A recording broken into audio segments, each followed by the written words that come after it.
Hello, my name is Bari Cotton, and I'm here to speak to you today. My subject is managing a study. I am currently a study coordinator with the Collaborative Antiviral Study Group in Birmingham, and cut. God, okay, I'll start again. Hi, my name is Bari Cotton. I am a study coordinator at UAB in Birmingham, Alabama, and I'm here to talk to you today on the subject of managing a study. Our objectives are going to be highlighting key startup activities. We're going to identify and discuss time management tips. We're going to discuss also the role of networking with ancillary departments and how important that is. Okay, to begin with, how does all this start? Well, a company, NIH, a CRO, whatever, some sponsor makes a contact with your PI regarding starting a new study. Now, what's the next step? Okay, the key startup activities include reviewing the protocol, or often it's just a synopsis that's sent to you, and determining initially if you're interested in it. You review the inclusion-exclusion criteria. You complete the site feasibility form for the sponsor. You complete the site contact information sheet for the sponsor. And then you complete required confidentiality forms, and all this is in order to get information going back and forth with who you are, who they are, and in order to get a full version of the protocol. Often a budget is sent to you for you to review. In terms of the feasibility form, I would encourage you to be very realistic if this is actually a study that you can recruit for. You want to make sure that you don't overstate and then risk not meeting your enrollment goals. So, with the recruitment plan, you want to start thinking, again, patient population, HIPAA requirements. Is this going to be a study that screening for these participants requires you getting a partial HIPAA waiver from your IRB? How often are the patient visits? Where will they be seen in your facility? Will inpatient services be needed? The timing of enrollment, the tools, what you need as a site to find these subjects. I can't emphasize enough, start the planning early. And basically, it's can you find the patient population?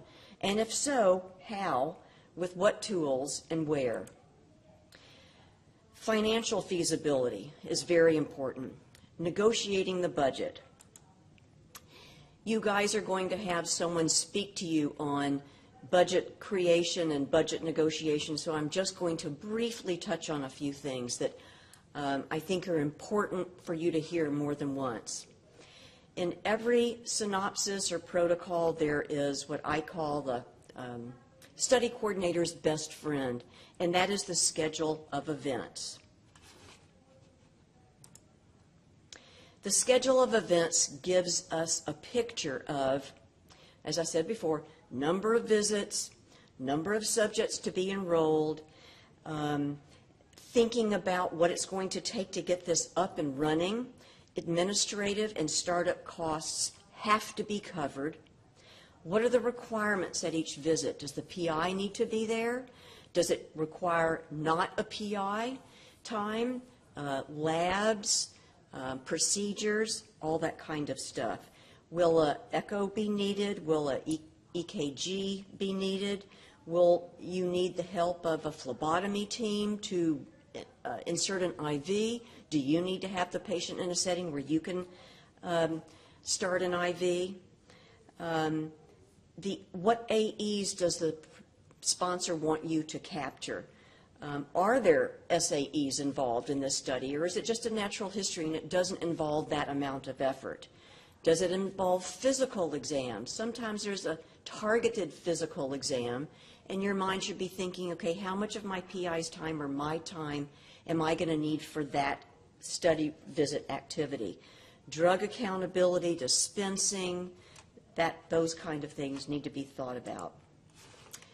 There are IRB fees that you want included, the initial IRB fee, the fee for your IRB amendments, annual review, and of course your effort, your time to do this.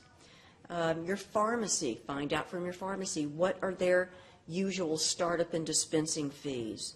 There's the salaries of study staff, which we've already talked about. Does this study involve a patient stipend? And often they do. Compensation for time off work, travel, meals, etc. What kind of supplies are you going to need? Or is the sponsor supplying them for you? Or is your lab going to have to supply the swabs, the dry ice, the whatever? And is there travel involved? All this is important to know in terms of time and effort and what is feasible. Are you feasibly going to be able to do this study? So there's some time to decide. Now, do we go forward or not? So with this example, you've decided to go forward. There's a Presite Selection visit, and this lets the sponsor see how instrumental your site will be. This also helps in budget negotiations. Your ancillary departments, your lab people, your EEG techs, your audiology folks, all of these people, your staff nurses on the floor, if this involves an inpatient visit, they are vital to the whole picture of what you're providing for your sponsor. And your sponsor wants to make sure that you are who you say you are. And remember, you're the hub of all this communication, so you want to notify anyone else who is going to be involved in this potential study that this is something that you're working on. You want to prepare them too. Okay, so you did a great job with the pre-site visit, and your site gets selected. You get a selection letter. Next, what is next? So next you're going to be focusing on the submissions of your regulatory docs and the contract. So what is your role? Study coordinator, and there's a lot of variation. Some of you may have a regulatory document manager. Some of you may not. Some of you may have a finance manager. Some of you may not.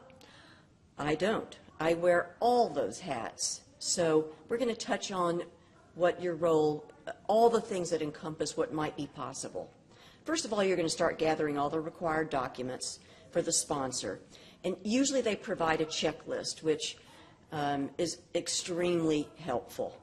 You're going to coordinate between your grants and accounting department and your sponsor with this contract. You coordinate, again, you're the hub of communication. You're coordinating between the pharmacy and the sponsor. You're going to start the IRB initial review paperwork. You also had to coordinate the pre-site visit. You're going to coordinate the site initiation meeting, the investigator startup meeting, and you're going to be keeping all the team and study personnel updated on your process, on your progress, on what's happening with this study. And this is only part of what your role is, and this is only for one study. Phew. Okay, so we're going to touch base about some basics, and nothing here I'm going to say is earth-shattering. It's just, it's worth hearing. Time management. There's a lot going on, and remember what we said about everything I've said so far is for only one of who knows how many other studies you have going on at various stages of development. So setting goals, getting organized, and communicating effectively, what we're going to talk about next. Here's some practical tips on time management, and you may already do this. Again, I think it's just worth hearing again. If you're already doing this, you're on the right path. What I'm speaking from is my experience. What I have found is helpful is I utilize some central binders for documents that are required for each of my studies. For example, I have a humongous PI and sub-I binder in my office that's good for all of my studies, that has everyone's CVs, medical licenses, nursing licenses, pharmacy license if it's for those personnel as well, and updated training. I have another binder for financial disclosures. I have another binder for lab caps and CLIA, reference ranges, our site QMP, and SOPs if your site has SOPs. When a monitor comes and finds that my regulatory binder doesn't include these required documents, I use a note to file in the regulatory binder that just simply states where these documents are, that they're located in a separate binder in the study coordinator's office. And for me, I file them chronologically because I like to have the most recent one on top for ease of access. So, continuing with time management.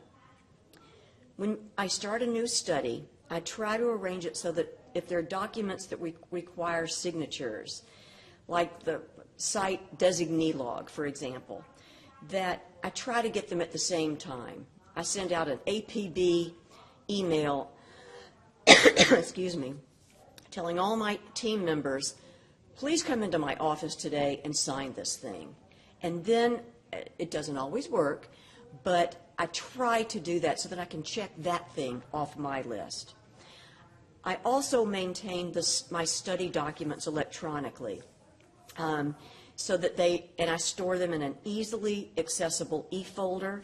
I share these folders with authorized team members so that they can have access to this information when I'm not around. Either create or use Word templates that you have for standard forms. So you have to, this avoids duplicating efforts. It's a lot of copying and pasting, and that's fine too, as long as you make sure that that you are updating the entire form. Probably not alone in having copied and pasted a part of a document to realize I didn't change the date, so it's the date from last year, or something that I didn't update.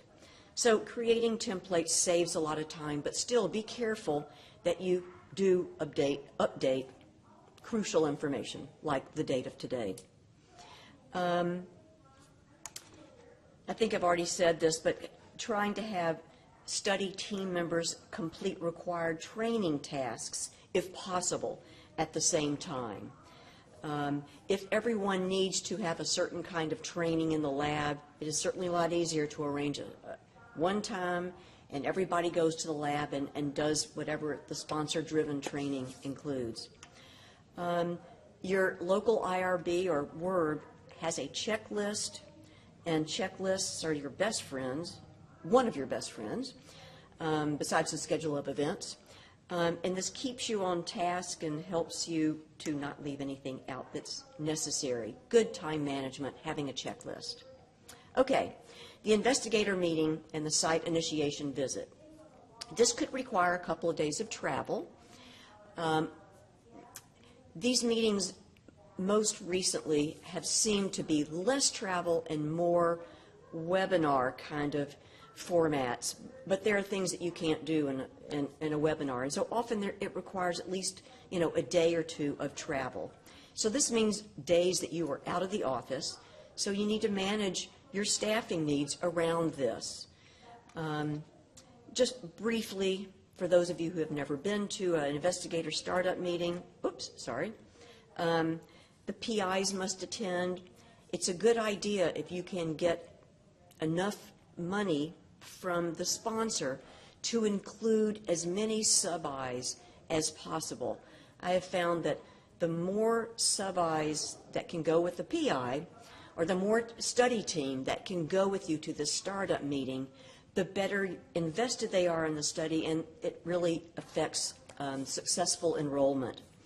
The logistical review of the protocol is is what the study coordinators spend their time reviewing at this meeting.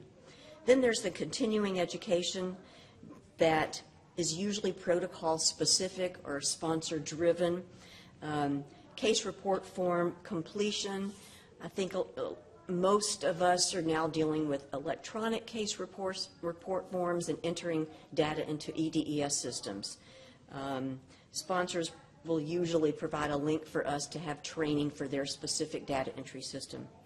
Lab packaging and shipping and training for any other specific study-related procedures. So the additional certifications that are often needed, like I mentioned, one was the ECRFs, or the data entry training, and this is usually sponsor-driven. Make sure that your staff is updated on their training for packaging and shipping of biological specimens. If not, the training can be accessed from your local site. Just don't look at this. This is my local site, but go to your local site and find out where online this training is. Oop, yeah. IATA regulations. This regulates the shipment of dangerous goods, and penalties do apply if we're not compliant. Only trained shippers can prepare and ship biological substances. At my site, this is required every 2 years, but I recommend to the study coordinator, again, if you have staff that doesn't have this training, try to get them to do it all at once. Then they send this information to you, and you pull it into your electronic file, and bingo, it's done. Doesn't, hang on for days and months where stragglers are not getting their updated training. IATA dangerous goods regulations involve Category B training, which is for biological substances, and infectious substances, Category A, and shipping with dry ice. Okay, you have sent the protocol in to your IRB. The protocol is approved. Now what? Well, first you're going to send a copy of this approval and a copy of the approved informed consent or assent to your sponsor. Then you're going to start the process of preparing for enrollment.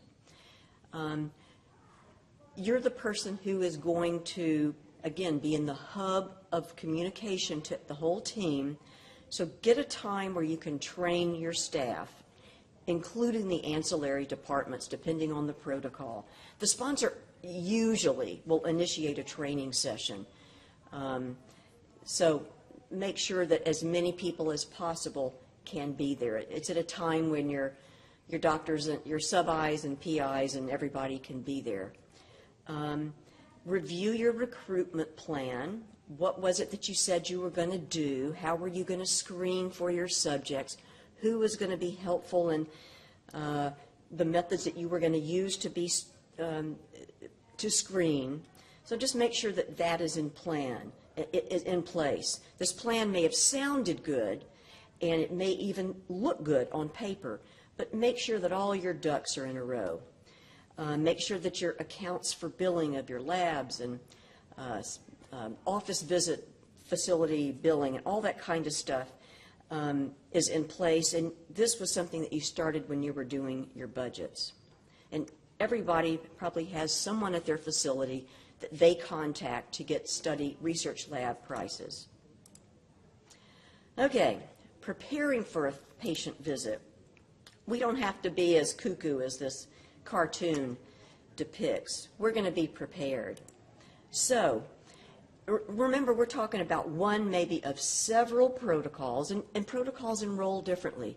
Some are these needle in a haystack studies where, you read the protocol, you went through the initiation startup meeting, but it's been 6 months, and all of a sudden you're being referred a patient who might be eligible for your study. So since you can't always have that on the tip of your tongue, I have some like little cheat binders. It has a summary of the protocol. It has a schedule of events. I also, for each study, have at least one patient binder already prepared with all the updated source documents. If they're not created, then you want to make your own source documents, but have a ready-made patient binder and your little cheat sheet, algorithm or whatever, on hand. Now, they're the rapidly enrolling studies, and this preparing for subject visits becomes less and less important because you're doing this more frequently. But the ones that aren't, you might just need to develop your own, what I call my cheat sheet kind of SOP. I put here practice a run-through of the visit if possible. I say that this would be good, and it is good to be able to do, but my time usually has not permitted this to happen. I've kind of talked this out loud with my team, but I've never really been able to do it. Kudos if you can. It's a good thing. If you can't physically do it, at least mentally kind of run through what your process is going to be. Like I said, review the study visit, get the CRFs, get everything that you're going to need, know what procedures you're going to need, and review those forms. Remember, we're the hub of communication, so we want to communicate before a patient visit with our ancillary personnel. If this is going to be to an outpatient clinic, make sure that you are communicating with the unit clerks so they know that you have someone scheduled that day. If there's registration materials required, that you got all that going on. Let the lab people know that you're coming. If there's nurses in the clinic or on the floor, just make sure that everybody knows what's going on so that when you come onto the scene, they're a part of your team. We're always visitors wherever we go, and we have to remember that. We are visitors in someone else's outpatient clinic who allows us to use one of their examination rooms. We're visitors when one of our study patients happens to be also inpatient, and so we are going on into someone else's floor to do our research-related visit activities. So just kind of keep that in mind to keep everybody in the loop of what you're coming to do. Some of us may have be lucky enough to have facilities that are just for research patients. So we are on our own turf, but still, you're letting someone know that you're coming. You're letting someone make sure that there is a room available, equipment available, whatever you need, a scale, a blood pressure cuff, a blood drawing supplies, whatever.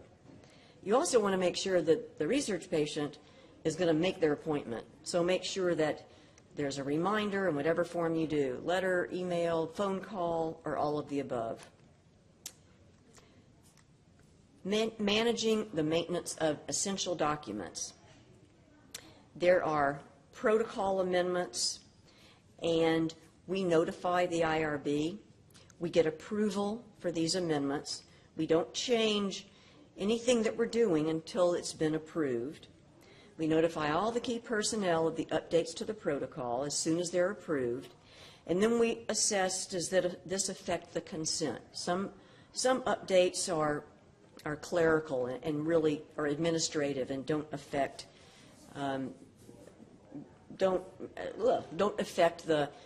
what the subjects have previously consented to. If it does affect that, then we make a new consent, send that in for the IRB to approve, and we will reconsent our subjects when they come in for their next visit, or if that's not going to happen, we will notify them, and it may require us obtaining a consent addendum. We update the investigator brochure. That's usually once a year, and safety information that comes into us. We submit that to the IRB and notify our whole team.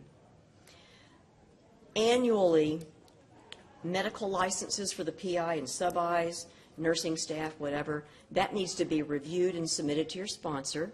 And if you haven't done it, they will ask for it.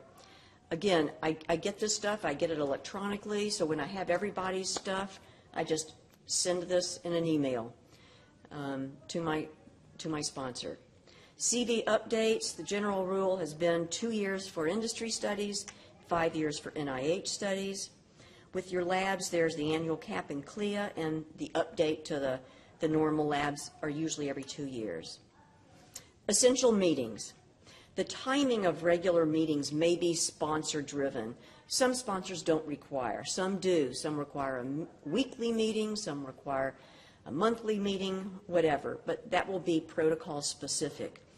Often we are so busy that our team is doing lots of other things besides this one study, and communication may be interrupted.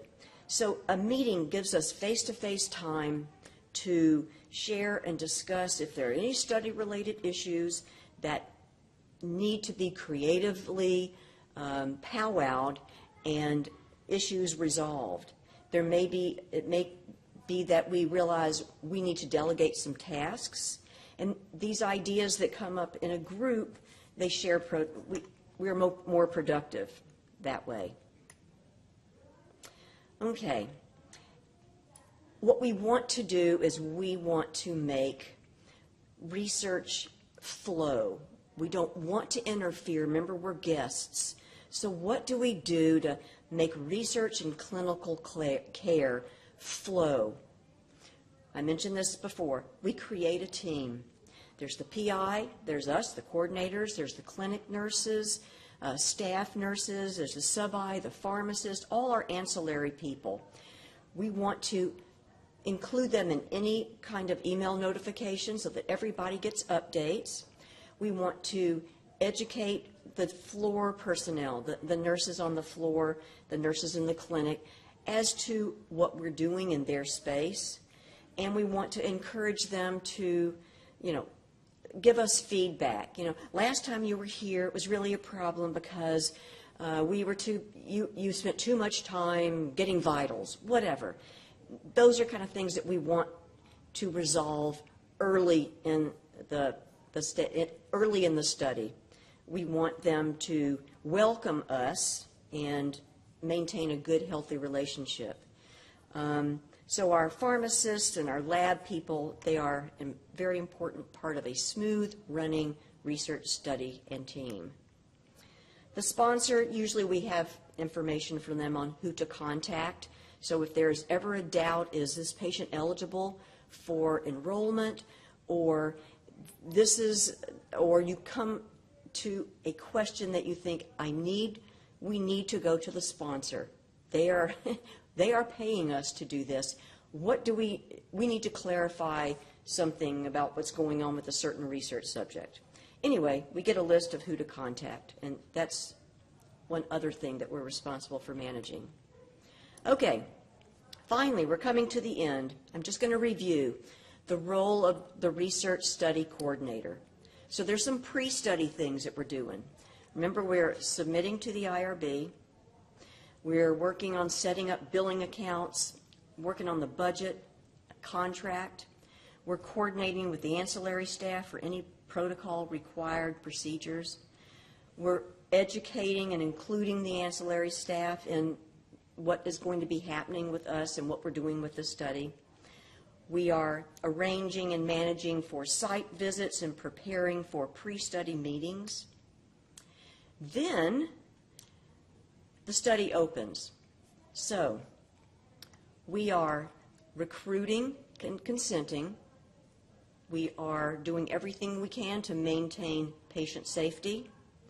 We are collecting data. We're doing data entry. We're coordinating all the study required visits and procedures. We're ensuring quality data. On the regulatory end of things, we're maintaining all the necessary and required reg docs. We're renewing the IRB. Our pharmacist is on track with drug accountability. We are preparing for site monitor visits. We keep the IRB informed about amendments and memos and all sorts of safety reports, anything that we receive from sponsor. We are responsible for filing SAE reports, AE reports, IND reports. We're responsible for getting the billing, research billing ducks in a row, maintaining the current contract and budget, keeping families and patients informed, and keeping staff informed of changes to research and any patient updates. That's not all. Okay, now the study has been successful. We've met our enrollment goal, and now it's going to be closed to enrollment. So again, we're collecting data. We are entering data. We're coordinating all the follow-up study visits. No more enrollment, but we are finishing the follow-up visits. We're ensuring that the data is accurate. There are probably queries and resolutions of queries that we want to do in a timely manner. Again, we're maintaining the reg docs until the sponsor gives permission to destroy, keeping the IRB updated, let the IRB know when we need to renew versus when we want to close out. And again, all these same things. There may be more site visits, especially a closeout visit, billing issues, closing out the pharmacy, and submitting all the closeout documents to the sponsor. Phew. Okay. This is the end of what I'm going to talk to you about, and this is the pseudo end of what our responsibilities are. There's a lot of blending in, and there may be some things that I didn't mention that you find that you're responsible for. At the end of the day, or even in the middle of the day, it helps to take a deep breath and think of something that is maybe relaxing. For me, it's sitting on the beach, listening to the waves, the surf. Whatever gives you peace, take a deep breath and do it. I leave you with a cartoon that really hits the nail on the head with our crazy job. Thank you. That's it.